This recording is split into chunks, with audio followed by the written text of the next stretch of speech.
এই যে দুর্নীতি, ঘুষ, তারপরে বেকারত্ব, এটা বড় অভিশাপ। যুবক ছেলেগুলোর ধ্বংস হয়ে যাওয়ার অনেকগুলো কারণের একটা কারণ হচ্ছে বেকারত্ব। রসুল বাত্তালি দুঃখানু শয়তান, অলস মস্তিষ্ক শয়তানের আড্ডা। কাজ নাই, কাম নাই, হিন্দি সিনেমা দেখে, আছে না নাই? রুব্বানে নাচে কোমর দুলাইয়া, ফেরেশতারা বলবে তগরে পিডামো আমরা ঝুলাইয়া।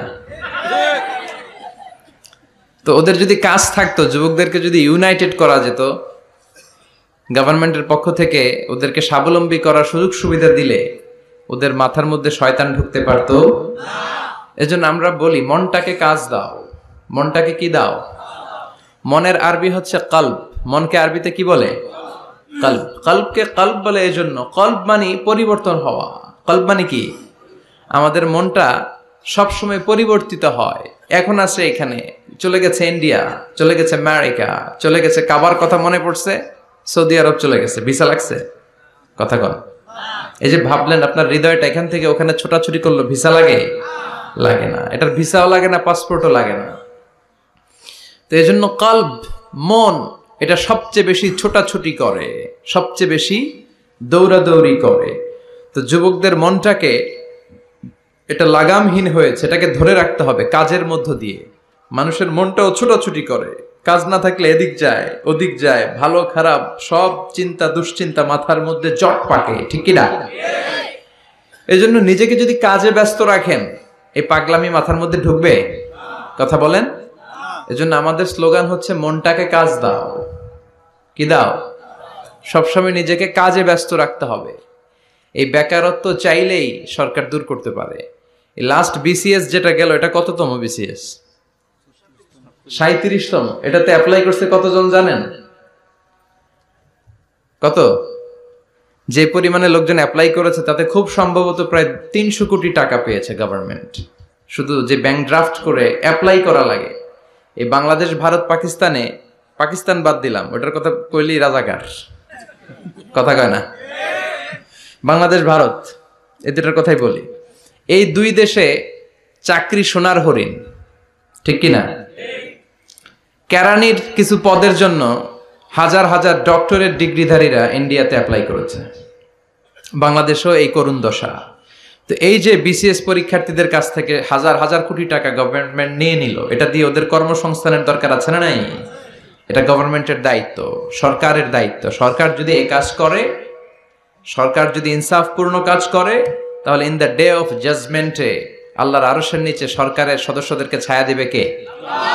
আর যদি উল্টাপাল্টা করে, মাইর আছে না নাই? নগদ মাইর, ঠিক কিনা? কবর থেকে শুরু, জাহান্নামের আখড়া বানিয়ে আল্লাহ রাখবে। চিৎকার করে বলেন ঠিক কিনা? এজন্য আমি সবসময় বলি, নেতা নির্বাচনের ক্ষেত্রে খুব চুজি হতে হবে আপনাদেরকে। সাবধান, সামনে নির্বাচন না, আমার ভাই তোমার ভাই, এগুলো নিষেধ, এগুলো বলা যাবে না। এই যে বলে দিছে উপস্থাপক, কোনো আমার ভাই তোমার ভাই চলবে না, চলবে লিল্লাহি তাকবীর, আল্লাহু আকবার। তবে ভোটটা যেন ইসলামের পক্ষে যায়। কোনো দলের পক্ষে কোনো মাহফিলে কথা বলা যাবে না, কারণ এটা সবার প্রোগ্রাম। এখানে মুসলিম আসবে, অমুসলিম ভাইরাও আমাদের তাফসীর শুনে না? অনেক অমুসলিম তার নাম পরিবর্তন করে, এফিডেভিট করে, শাহাদা বাক্য পড়ে মঞ্চে ঘোষণা দেয়, আমার নাম ছিল সুভাষ চন্দ্র দাস, আজকে থেকে আমি আব্দুল্লাহ। এই তাফসীর মাহফিলগুলো, এগুলো উইটনেস, আমাদের জন্য সাক্ষী। এজন্য এই প্রোগ্রাম সবার। ইসলাম হচ্ছে সবার, কোরআন হচ্ছে সবার। ইসলাম ধর্ম কি শুধু আমাদের? কথা বলেন। এটা সবার জন্য আল্লাহ পাঠিয়েছে। এটা হিন্দুদেরও ধর্ম, এটা খ্রিস্টানদেরও ধর্ম, এটা সবার ধর্ম। কিন্তু ওরা না মানলে আমরা কি করব? কথা বলেন। কোরআনটা কি শুধু আমাদের? এটা গোটা মানব মণ্ডলীর। বিশ্বনবী রহমত শুধু আমাদের? রাহমাতাল লিল I have sent you as a mercy and blessing for the entire world, for the entire universe. ও নবী, আমি আপনাকে গোটা বিশ্বের জন্য রহমত করে পাঠিয়েছি। শুধু বলেননি যে মুমিনদের জন্য রহমত করে আপনাকে পাঠিয়েছি, মুত্তাকিদের জন্য রহমত করে পাঠিয়েছি, এমনটি বলেছে? সবার জন্য। তাফসীর মাহফিল সবার, এখানে সবাই আসতে পারবে। আস্তিক নাস্তিক, হিন্দু বৌদ্ধ খ্রিস্টান মুসলমান সবাই আসতে পারবে। ওদেরকে আসার সুযোগ করে দিতে হবে, তাহলেই না ওরা ইসলামের সৌন্দর্য দেখে ইসলামের প্রতি আকৃষ্ট হবে। চিল্লায় বলেন ঠিক কিনা? বিশ্বনবী যুদ্ধ করে ইসলাম কায়েম করে নাই। অনেক কাফিরের আন্ডা বাচ্চা আছে বিশ্বনবীর চেহারা দেখেই কালিমা পড়েছে, অন্য কিছু না। অনেকে আছে বিশ্বনবীর সুললিত কণ্ঠের তেলাওয়াত শুনে কালিমা পড়ে মুসলমান হয়েছে। আমরা কোরআনের তেলাওয়াত শুনতে চাই না, কিন্তু কাফির মুশরিকেরা পৌত্তলিক যারা সারাদিন মূর্তির পূজা করত, তারা রাত্রিবেলা লুকিয়ে লুকিয়ে বিশ্বনবীর কণ্ঠের তেলাওয়াত শুনতে যেত। বিশ্বনবীর কণ্ঠের সাথে পৃথিবীর কারো কণ্ঠের কোনো তুলনা হতে পারে? সবচেয়ে সুন্দর কণ্ঠ ছিল দাউদ আলাইহিস সালামের। ওনার কণ্ঠের তেলাওয়াত শোনার জন্য আকাবা উপসাগরের তীরে বসে যখন উনি জাবুর কিতাব তেলাওয়াত করতেন, আমাদের কোরআনে 114টা সূরা আছে, ওনার জাবুর কিতাব 150টা ছড়া ছিল। কি ছিল? ইসলামী ছড়া গান। এই ছড়া নাশিদগুলো তিনি পড়তেন। এগুলো শোনার জন্য সাগরের মাছগুলো সাগর ছেড়ে দিয়ে কিনারায় চলে আসতো। সুবহানাল্লাহ বাড়িতে যেয়ে বললেন, সুবহানাল্লাহ বলতে নিষেধ নাই তো না? এটা বলা যাবে, চিল্লায় পড়েন সুবহানাল্লাহ। আকাশের পাখি নিচে নেমে যেত, জঙ্গল ছেড়ে দিয়ে প্রাণীগুলো উনার কাছে চলে আসতে, পড়েন আল্লাহু আকবার। কিন্তু উনার কণ্ঠকে বিশ্বনবীর কণ্ঠের চাইতে বেশি সুন্দর। বিশ্বনবীর সাথে কোনো কম্প্যারিজন চলে না। No comparison with our beloved prophet, the last messenger Muhammad সাল্লাল্লাহু, he is out above of any kind of comparison. সব ধরনের তুলনার ঊর্ধ্বে তিনি। Whether it's the power, fitness, personality, status, আপনি যেটাই বলেন না কেন, শক্তি, সৌন্দর্য, মর্যাদা, যে কোনো দিক থেকে বিশ্বনবী গোটা বিশ্বের সব মানুষ তো দূরের কথা, নবীদেরও সেরা। চিল্লায় বলেন ঠিক কিনা? তো দাউদ আলাইহিস সালামের কণ্ঠ বড় সুন্দর ছিল, কিন্তু বিশ্বনবীর কণ্ঠ তার চাইতে বেশি সুন্দর ছিল। তিনি যখন রাত্রিবেলা কোরআন তেলাওয়াত করতেন, মক্কার সব কাফিরদের নেতারা, মক্কা একটা পার্লামেন্ট বসতো প্রতিদিন। এই পার্লামেন্টের প্রধানমন্ত্রী হচ্ছে আবু জাহাল। মক্কার পার্লামেন্টের প্রাইম মিনিস্টার কে? কথা বলেন। আর ক্যাবিনেট মেম্বারদের মধ্যে ছিল উতবা, শাইবা, ওয়ালিদ ইবনে মুগীরা, আবু সুফিয়ান। এরা ছিল ক্যাবিনেট মিনিস্টার। তো তারা সবাইকে নিষেধ করত মুহাম্মাদের কণ্ঠের কোরআন তেলাওয়াত শুনতে কেউ যেতে পারবে না, কারণ যারাই কোরআন শুনতে যায় সব মুহাম্মাদের মুরিদ হয়ে যায়। সুবহানাল্লাহ কইবেন না? হজের সময়ে লক্ষ লক্ষ মানুষ গোটা বিশ্ব থেকে হজ করার জন্য আসতো। মক্কা শহরে ঢোকার কয়েকটা গেট ছিল। আবু জাহাল ওই গেটে কিছু লোক ফিট করে দিল যে যারাই হজ করতে আসবে এদেরকে বলে দিবা যে আমাদের এলাকায় নতুন এক পাগল আসছে, এই পাগলের নাম মুহাম্মদ ইবনে আব্দুল্লাহ, পড়েন না আউযুবিল্লাহ। খবরদার, তোমরা হজ করতে আসছো ভালো কথা, হজ করবা, খেজুর খাইবা, জমজমের পানি নিবা, মাগার মুহাম্মাদের কাছে যাইবা। ওর কাছে গেলে সবাই কি হয়ে যায়? যারা যায় এরাও পাগল হয়ে যায়। সব মক্কার গেটগুলোতে লোক সেট করে দেয়া হলো।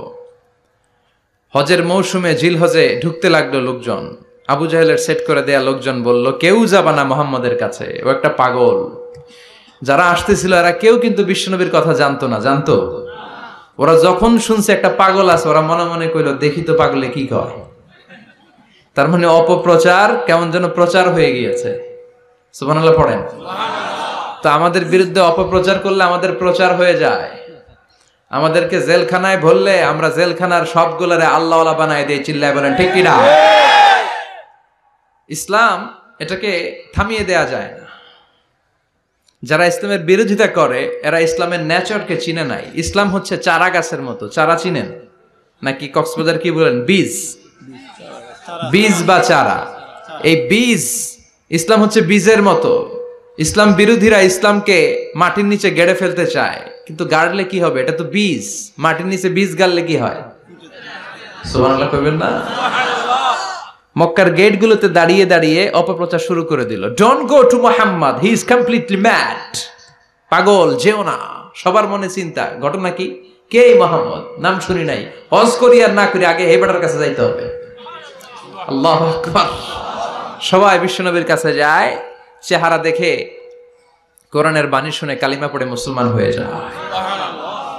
আবু জাহেল আবার মন্ত্রী পরিষদের বৈঠক ডাকলো, খবরদার, কাউকে যেতে দেয়া যাবে না, কেউ যাবে না। কিন্তু কি আজীব তামাশা, প্রতি রাতে আবু জাহেল লুকিয়ে লুকিয়ে নিজেও যায়। না জানি কত সুন্দর ছিল বিশ্বনবীর কণ্ঠ। না জানি কতটা চমৎকার সুরের ঝংকার খেলতো আমার নবী যখন তেলাওয়াত করত। না জানি কি সুরের লহরী ছিল বিশ্বনবীর গলায়। কাফের হয়েও বিরোধিতা করেও কোরআন না শুনলে পেটের ভাত হজম হয় না, রাতে ঘুম আসে না। প্রতি রাতে আবু জাহেল যায়, তো আবু জাহেল যেহেতু যায় বাকিরাও লুকিয়ে লুকিয়ে যায়। সবাই দিনের বেলা বলে কেউ যাবে না, কি বলে? দিনের বেলা বলে কেউ, ভাইয়েরা আমার, বোনেরা তোমার, খবরদার কেউ যাবেন না, রাত্রে নিজেই যায়। তো আবার মাঝে মাঝে রাত্রেবেলা নিজেদের সাথে নিজেদের দেখাও হয়ে যায়। কত বড় ডাকাত! একজন বিশ্বনবীর বাড়ির এই পাশে, আরেকজন ওই পাশে, আরেকজন ওই পাশে, আরেকজন ওই পাশে। বিশ্বনবী যখন তেলাওয়াত শেষ করেন সবগুলো দেয় দৌড়। ফিরে আসার রাস্তা একটা, কয়টা? ওই রাস্তায় দেখা হয়ে যায়। আবু জাহেল বলে, কিরে আসলি কেন? সবাইকে তুমি নেতা, তুমি আসছো কেন? দিনের বেলা তো বড় বড় বক্তব্য হাঁকাও, রাতের বেলা এরকম চোরামি করো কেন? আবু জাহেল বলে, ঠিক আছে, তোরাও করছিস আমিও করছি, কইস না, কারো কাছে কইস না। সবগুলা চোর, সবগুলা কি? আর চোরে চোরে খালাতো ভাই। তো এই সব খালাতো ভাইরা লুকিয়ে লুকিয়ে চোরের মতো তেলাওয়াত শুনতে যেত। আবু জাহেল বলল, কেউ যেতে পারবে না, সবাই রাজি। এরপরের দিন আবু জাহেল বলল, আজ থেকে কেউ যদি যাস তোদের সম্পত্তি সব সিজ করা হবে, আর মাথার চুল কামিয়ে আলকাতরা মেখে মক্কার বাজারে ঘুরানো হবে। সবাই বলে আমরা রাজি। আবু জাহেল বলে, তাহলে সাইন কর। সবাইকে আগে আমনে করেন। Abu Jahl as a chairman he gave the signature. সে ওই বন্ডে সিগনেচার দিল যে যদি যাওয়া হয় আমাদের সম্পদ রাষ্ট্রীয়ভাবে সিজ করা হবে, মাথার চুল কামিয়ে আলকাতরা মেখে মক্কার বাজারে ঘোরানো হবে। তো সবাই স্বাক্ষর করলো। দিন গড়িয়ে রাত আসলো। আবু জাহেল বিছানায় এপাশ ওপাশ করে, টসিং এন্ড টার্নিং, ঘুম আসছে না। আবু জাহেল মনে মনে ভাবে, আজকে যেই ভাষণ দিছি সকালে, আজকে কেউ যাবে না, আমি 100% নিশ্চিত আমি একটু যাই।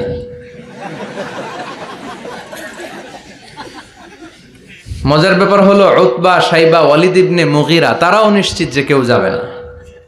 তারাও বাড়িতে বসে নিশ্চিত যে কেউ যাবে না, আমি একটু। আজকেও সব খালাতো ভাইয়েরা, কেউ ডানে, কেউ বায়ে, কেউ সামনে পেছনে। বিশ্বনবীর বাড়িটা এখন যেখানে, এটা সৌদি গভর্নমেন্ট ওই জায়গায় লাইব্রেরি করে রেখেছে। লাইব্রেরি, জ্ঞানের আলো বিতরণ হচ্ছে। গেলেই ফ্রি বই, ফ্রান্সের মানুষ ফ্রেঞ্চ ভাষায় ট্রান্সলেট করা কোরআনের অনুবাদ, বাঙালি বাংলা ভাষায়, ইন্ডিয়ান হিন্দি ভাষায়, কেরালা ভাষায়, মান্ডারিন, ইংরেজিতে তো আছেই। বিশ্বনবীর ওখানে গেলেই বই। তার পাশে এই প্রাইম মিনিস্টারের বাড়ি, মানে আবু জাহেলের বাড়ি। ওইখানে গেলে ফ্রি দুর্গন্ধ পাওয়া যায়, ফ্রি, কোনো টাকা দেওয়া লাগবে না। আর বাংলাদেশের হাজিরা ওইখানে গেলে সবাই ওইটারে খোঁজে। বাংলাদেশিরাও খোঁজে, পাকিস্তানিরাও খোঁজে, চায়নার উইগুর প্রদেশের যারা, আমাদের সাথে অনেক কিছু মিল আছে। হানাফি স্কুল অফ থট তারা প্র্যাকটিস করে। সবাই জেদ্দাতে নেমেই আগে বলে, আবু জাহেলের বাড়ি কই? সবাই বলে, আপনি তো আসছেন উমরা করতে, আবু জাহেলের বাড়িতে কি করবেন? কই, যাইয়া হাইগা ভরাই দিয়ে আসুন। প্রাইম মিনিস্টারের বাড়িতে যে গোটা বিশ্বের মানুষ পায়খানা করে দুর্গন্ধ করে দিয়ে আসে। এজন্য প্রাইম মিনিস্টারদেরকেও সাবধান হওয়ার দরকার আছে না নাই? চারদিকে সব খালাতো ভাইরা সেট আপ, প্রাণ ভরে আজকে শুনবো। প্রতিদিন দেখা হয়ে যায়, আজকে কারো সাথে দেখা হবে না। তো সবাই প্রাণ ভরে বিশ্বনবীর কণ্ঠের জাদুমাখা তেলাওয়াত শুনে, বিশ্বনবী কোরআন তেলাওয়াত যখন শেষ করলেন সবগুলা দিছে দৌড়। কিন্তু ফিরে যাওয়ার রাস্তা কয়টা? আজকেও দেখা। আজকে কেউ কাউরে কিছু বলে না, সবার মাথা নিচের দিকে। আবু জাহেলও নিচে তাকায় আছে লজ্জায়। উতবা, সাইবা, ওয়ালিদ ইবনে মুগীরা, পুরো দেশের মিনিস্ট্রি ক্যাবিনেট সবগুলা নিচের দিকে। ওদিকে মশার কামড় আছে না নাই? দীর্ঘক্ষণ নিচের দিকে তাকিয়ে থাকার পরে আবু জাহেল কয়, চল, যা হইছে হইছে, যা হইছে হইছে। কালকে থেকে আমরা সব চোরগুলা রাত্রে এক লগে ঘুমাবো, যাতে করে কাউকে ফাঁকি দিয়ে কেউ যেতে না পারে। এই গল্পটা শোনানোর উদ্দেশ্য হচ্ছে এটা যে বিশ্বনবীর কণ্ঠটা যেন তেন কণ্ঠ ছিল না, অসাধারণ একটা কণ্ঠ ছিল। যে কারণে এই কোরআনের বিরোধিতা করেও তারা এই কণ্ঠের তেলাওয়াত শোনার জন্য পাগল হয়ে যেত। সুবহানাল্লাহ পড়বেন না? এজন্য যুবক ভাইয়েরা, তোমাদের সময়গুলোকে কাজে লাগাতে হবে। অলসতা যেন তোমাদেরকে শয়তান তোমাদের মাথায় আড্ডা না বসায়। এজন্য গভর্নমেন্টের দায়িত্ব হচ্ছে তাদের কর্মসংস্থানের ব্যবস্থা করা। সব কাজ আবার গভর্নমেন্টের উপর চাপালে চলবে না। আমাদের দেশে যে সিস্টেমটা, একটা বাজে সিস্টেম চালু হয়েছে, যারা ভোটে জিতে ক্ষমতায় আসে সব দায়িত্ব এদের, বিরোধী দলের কোনো দায়িত্ব নাই, তাই না? আবার ওই বিরোধী দল যদি ক্ষমতায় যায়, পুরো দেশের মা বাপ এরা, অন্য দলের কোনো খাওয়া নাই, আছে খালি মায়ের। কথা কন। আবার নির্বাচনে হাইরে গেলে ওরা খায় মায়ের, আমরা খালি মারামারি দেখি রেসলিং টিভিতে, আচ্ছা না নাই? তো এটা ঠিক না। কেউ সরকার গঠন করলে তাদের উচিত বিরোধী দলের মধ্যে যারা ক্যাপাবল, লিডারশিপ কোয়ালিটি আছে তাদেরকে নিয়েও কাজ করা। হ্যাঁ, লিডারশিপ আমাদের থাকবে, প্রধানমন্ত্রী আমরা গঠন করব, কিন্তু বিরোধী দলের যে এত বড় অক্সিলিয়ারি ফোর্স, এত বড় লক্ষ লক্ষ মানুষ জনসভায় তারা যুক্ত হয়, ওদের বিরুদ্ধে জেল জরিমানা দিয়ে আমার দেশের কি লাভ? কথা বলেন। দেশটা আমাদের সবার না? নাকি বিরোধী দলে গেলে আর দেশের জন্য মায়া নাই, সব দায়িত্ব সরকারের? আসেন এগুলো থেকে বেরিয়ে আসি। আসবেন? আপনাদের সিদ্ধান্তই পারে এই বাজে প্র্যাকটিস থেকে আমার দেশটার হেফাজত করতে। সবাই রাজি আছেন তো? এজন্য গভর্নমেন্টের উচিত এই বেকারত্ব দূর করা। এলাকার যারা বিজনেস ম্যাগনেট আছে তাদের উচিত বেকারত্ব দূর করে দেয়া। বেকারত্ব দূর করে দেওয়ার মতো সওয়াবের কাজ পৃথিবীতে নাই। সুবহানাল্লাহ পড়েন। অনেকে মনে করে নামাজ পড়লেই সওয়াব, রোজা রাখলেই সওয়াব। না, আপনি যদি একজনের কর্মসংস্থানের ব্যবস্থা করে দেন, তার মাধ্যমে যদি ফ্যামিলিটা চলে, এর চেয়ে বড় সওয়াবের কাজ আর নাই। একজন অসুস্থ, রক্ত দরকার, গা থেকে রক্ত দিয়ে দিলেন, এর চেয়ে সওয়াবের কাজ আছে? এক জায়গায় গাছ লাগিয়ে দিলেন, রোহিঙ্গার ভাইয়েরা না খেয়ে মরে, টিউবওয়েল লাগিয়ে দিলেন, এর চেয়ে বড় ইবাদতের কাজ আর আছে? কথা বলেন। এজন্য ইসলামটাকে সামগ্রিক ভাবে বুঝতে হবে। আল্লাহ তুমি তৌফিক দাও। আরো জোরে পড়েন আমিন। উখিয়া উপজেলার অন্তর্গত রাজা পালং ইউনিয়নের আজকের এই প্রোগ্রাম 2 দিন ব্যাপী। সভাপতি আলহাজ মাওলানা AKM আবুল হাসান আলী সাহেব, প্রিন্সিপাল, রাজা পালং ফাজিল ডিগ্রি মাদ্রাসা। হুজুর আসছে? আপনি? মাশাআল্লাহ, হুজুর চলে আসছে। মাওলানা আব্দুর রহিম খতিব, তুরবিল কেন্দ্রীয় জামে মসজিদ। গতকাল কথা বলেছেন মাওলানা মোল্লা নাজিমউদ্দিন সাহেব। ছিলেন আপনারা? বৃষ্টি হয়েছে না? বৃষ্টি হয়েছিল? আসছিলেন? বৃষ্টিও রহমত, ঠিক কিনা? বৃষ্টি পাঠায় কে? বৃষ্টির মালিক কে? বিশ্বনবী আকাশে মেঘ দেখলে বলতেন আল্লাহুম্মা সাইয়্যিবান নাফিআন, হে আল্লাহ তুমি ভালো বৃষ্টি দাও। কেননা এই বৃষ্টি দিয়েও আল্লাহ অনেক জাতিকে ধ্বংস করেছে। বৃষ্টি দিয়ে, মানে অতি বৃষ্টি দিয়ে, আল্লাহ বন্যা দিয়ে গোটা দুনিয়াটাকে ভাসিয়ে দিতে পারে কি পারে না? এজন্য মেঘ দেখলে এত আনন্দিত হয়েন না। বৃষ্টি দেখলে অনেকে গান বাজায়, আছে না নাই? এই বৃষ্টি ভেজা রাতে তুমি চলে যেও না, গান গায় না? না, আপনি আল্লাহর কাছে দোয়া করবেন আল্লাহুম্মা সাইয়্যিবান নাফিআন, আল্লাহ তুমি বরকতের বৃষ্টি দাও। আল্লাহুম্মা গাইসান মুগীসান মারিআন মুরিআন নাফিআন গায়রা দার। বিষ্ণুই পড়তেন আল্লাহ এই বৃষ্টিটা যেন উপকারী হয়, এই বৃষ্টি থেকে যেন ঘাস লতা পাতা কিছু পায়, এই বৃষ্টিটা যেন আমাদের জন্য বরকতময় হয়, যেন কল্যাণময় হয়, কোনো ক্ষতির কারণ যেন না হয়, তুমি কবুল করো। আমিন। আবার বেশি বৃষ্টি হলে বিষ্ণুনবী দোয়া করতেন আল্লাহুম্মা হাওয়ালাইনা ওয়ালা আলাইনা, আল্লাহ আমাদের এলাকায় আর বৃষ্টি দিও না, আমাদের চারিপাশে দাও। এই দোয়াগুলো পড়ার দরকার আছে না নাই? আল্লাহ যা বৃষ্টি দিবে এটা যেন